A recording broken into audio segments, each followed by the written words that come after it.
Salut à tous et bienvenue sur la chaîne. Dans cette vidéo, nous vous emmenons au cœur de l'action du monde du football, avec un récit captivant d'un match qui aura marqué l'actualité ce jeudi, 6 mars 2025. Ce mercredi soir, le Parc des Princes vibrait au rythme d'un choc exceptionnel. Le Paris Saint-Germain affrontait Liverpool en 8e de finale, aller de la Ligue des Champions. Attendez-vous à une plongée dans un univers où passion, émotion et controverse se mêlent pour vous offrir un spectacle unique. Dès l'instant où vous avez franchi les portes du stade, l'ambiance était électrique. Les gradins étaient littéralement en feu, avec des supporters venus de toute l'Europe pour soutenir leur équipe favorite. Et au cœur de cette ferveur se trouvait le virage Auteuil, véritable épicentre de l'animation et de la revendication. Visiblement, le virage Auteuil avait un message à faire passer. Oui, mes amis, dans la frénésie du match, une gigantesque banderole arborait fièrement le mot « Victoire », signe indéniable de l'espoir des ultra-parisiens. Mais ce n'était pas tout. Une seconde banderole, encore plus provocante, lançait un message à l'encontre du quotidien L'Équipe, accusé d'un traitement anti-PSG. Boycott l'Équipe et ses articles destination « Merde anti-PSG », lisait-on en lettres énormes. Un message qui, tout de suite, a déclenché un raz-de-marée de réactions dans la sphère médiatique et au sein des gradins. Ce match, au-delà de son enjeu sportif, s'est transformé en véritable théâtre de contestation. En marge de cette confrontation de haut vol, le journal L'Équipe n'a pas tardé à réagir, en lançant une prise de parole forte. Mathias Gürtler, directeur de la rédaction, est intervenu pour condamner fermement ce message injurieux qui, selon lui, mettait en danger l'intégrité physique et morale de deux de ces journalistes présents dans le stade. Deux journalistes en pâture, avait-il titré dans son communiqué, dénonçant une attitude inacceptable et rappelant l'importance du respect mutuel entre supporters et professionnels des médias. Au coup d'envoi, même si aucun tifo n'avait été déployé immédiatement, l'ambiance était déjà à son comble. Les supporters du PSG, toujours en quête d'un moment de gloire, espéraient que leur équipe puisse offrir une prestation à la hauteur de ses ambitions européennes. Le match s'annonçait intense, avec une première période riche en action et en tension. Les Parisiens ont dominé le jeu avec un nombre impressionnant de tirs, 27 contre seulement 2 pour Liverpool, laissant entrevoir toute la puissance offensive de l'équipe. Pourtant, malgré cette domination, un incident controversé est venu marquer le déroulement du match.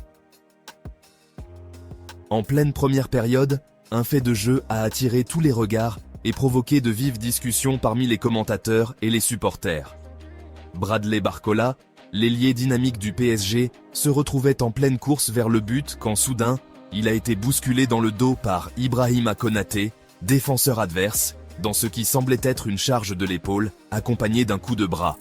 La situation a immédiatement déclenché un tollé.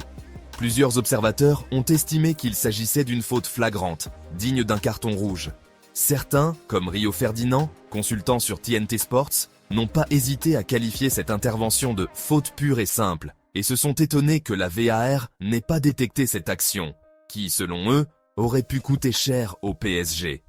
C'est une faute. Et c'est dans son dos. C'est une faute. C'est un carton rouge. Si ce n'est pas un carton rouge, je serais étonné. Je n'en reviens pas à quel point Liverpool a de la chance sur ce coup, déclarait-il, dénonçant l'injustice perçue de la décision arbitrale. Pourtant, la controverse ne s'arrêtait pas là. Dans une interview sur Canal Football Club, Samir Nasri, ancien international français, a pris une position nettement différente. Pour lui, la décision de l'arbitre italien était justifiée. En évoquant une situation similaire survenue lors d'un match opposant l'OM à Strasbourg, Nasri a expliqué que la cohérence devait primer. Pour moi, ça me rappelle exactement de Jonathan Rowe. Ça n'a pas été sifflé, c'est pareil. C'était une poussette comme ça. Pour moi, en Angleterre, ça ne se siffle pas. Ces propos ont alimenté le débat et ont mis en lumière les divergences de points de vue entre les experts, les anciens joueurs et bien sûr, les supporters. Avant de continuer, un petit rappel à vous, les fans de football passionnés. N'oubliez pas de vous abonner à la chaîne, d'activer la cloche de notification et d'aimer cette vidéo si vous appréciez nos contenus. Alors que le match se poursuivait, l'intensité ne cessait de croître, tant sur le terrain qu'en dehors. Luis Campos, le directeur sportif du PSG, n'est pas resté en retrait de cette agitation. Connu pour ses prises de position souvent virulentes, Campos a littéralement pété un câble dans les couloirs du stade après l'incident litigieux.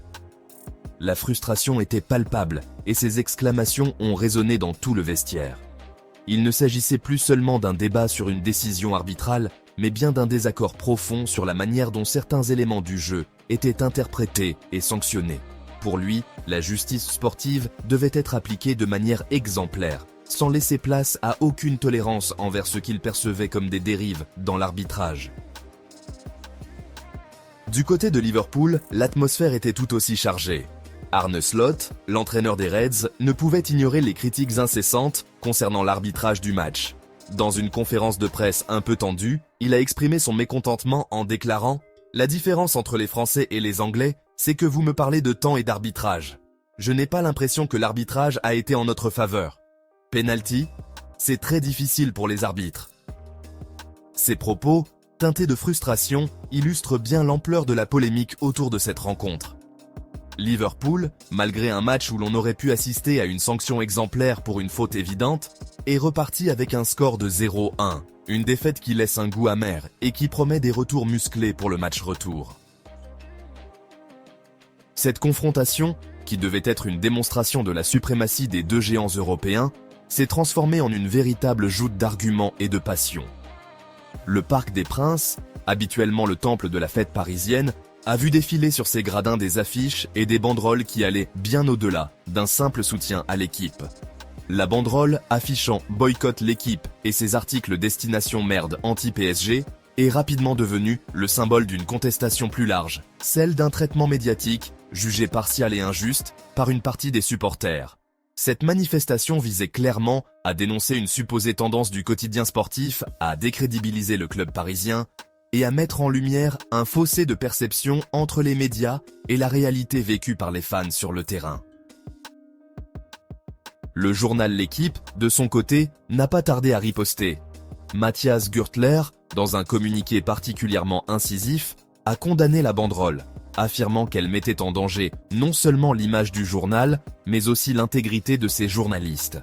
Selon lui, ce type de message ne pouvait qu'envenimer une situation déjà tendue et favoriser une escalade de la violence verbale dans les tribunes. La défense de leurs reporters, présents en plein cœur de l'action, a été au centre de leur discours, soulignant l'importance du respect envers les professionnels du métier, même dans un contexte où les émotions sont à leur paroxysme. Au-delà des débats sur l'arbitrage et la symbolique des messages, le match a également offert un spectacle sportif de haute volée. Le PSG, avec ses 27 tirs tentés, a montré qu'il avait en lui la capacité de dominer un adversaire de taille comme Liverpool. Pourtant, malgré cette supériorité offensive, le résultat en première période ne permettait pas d'effacer la controverse. La VAR, désormais omniprésente dans toutes les grandes rencontres, s'est retrouvée au cœur de cette polémique. Sa décision de ne pas sanctionner l'intervention d'Ibrahima Konaté a laissé de nombreux observateurs perplexes. Cette absence d'intervention a permis à Liverpool de conserver l'équilibre, mais a également alimenté le ressentiment de ceux qui estiment qu'une sanction plus sévère aurait pu changer le cours du match. Sur le plan technique, le match a révélé des performances individuelles remarquables. Le PSG, malgré la controverse, a continué à faire preuve de créativité et d'audace dans son jeu. Les combinaisons rapides, les passes millimétrées et la détermination des joueurs sur le terrain ont suscité l'enthousiasme du public. De son côté, Liverpool n'a pas démérité et a tenté de jouer sur la contre-attaque, exploitant chaque opportunité pour menacer la défense parisienne. Ce duel tactique, où chaque décision arbitrale semblait avoir un impact direct sur le moral des joueurs, a démontré que le football moderne se joue autant sur le terrain que dans les coulisses des décisions controversées. Au fil de la rencontre, les débats se sont intensifiés. Les supporters, à la fois dans les tribunes et sur les réseaux sociaux, ont multiplié les réactions. Certains dénonçaient une injustice manifeste, tandis que d'autres soutenaient la décision de l'arbitre. Cette dualité des opinions est révélatrice d'un fossé grandissant entre les différentes visions du football actuel.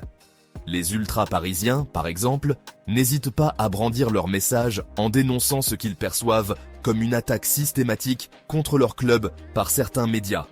À l'inverse, les observateurs plus neutres rappellent que l'arbitrage est un métier complexe, où chaque décision est le fruit d'un arbitrage humain, parfois faillible malgré l'aide de la technologie. Par ailleurs, la polémique a pris une dimension internationale. En effet, les réseaux sociaux se sont enflammés et des débats passionnés ont éclaté dans plusieurs langues. Des analyses détaillées, des compilations d'images et même des montages vidéo ont circulé, chacun apportant son lot de commentaires et d'exclamations.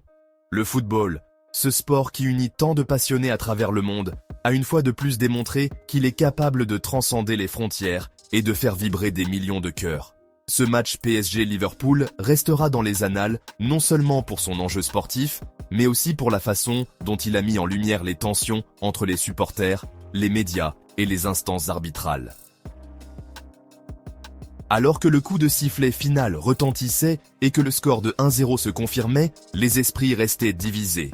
Pour certains, cette défaite était le reflet d'un système qui favorise les décisions controversées, tandis que d'autres voyaient dans ce résultat un simple caprice du destin. Une conséquence inévitable d'un match où la passion et la polémique se sont entremêlées de manière spectaculaire. Le retour, déjà anticipé avec impatience, s'annonce comme une revanche, où chaque détail sera scruté, où chaque décision arbitrale sera analysée sous toutes les coutures.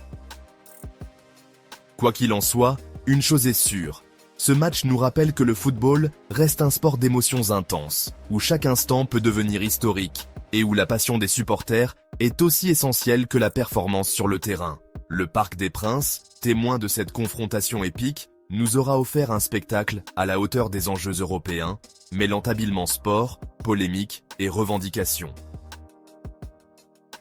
Merci d'avoir suivi cette vidéo jusqu'au bout. N'hésitez pas à laisser un commentaire pour partager votre avis, à aimer la vidéo et, bien sûr, à vous abonner pour ne rien manquer de nos prochaines analyses footballistiques. Restez connectés, car le match retour promet d'être tout aussi riche en rebondissements et en émotions fortes. La passion du football, c'est avant tout un partage d'expériences et de sensations.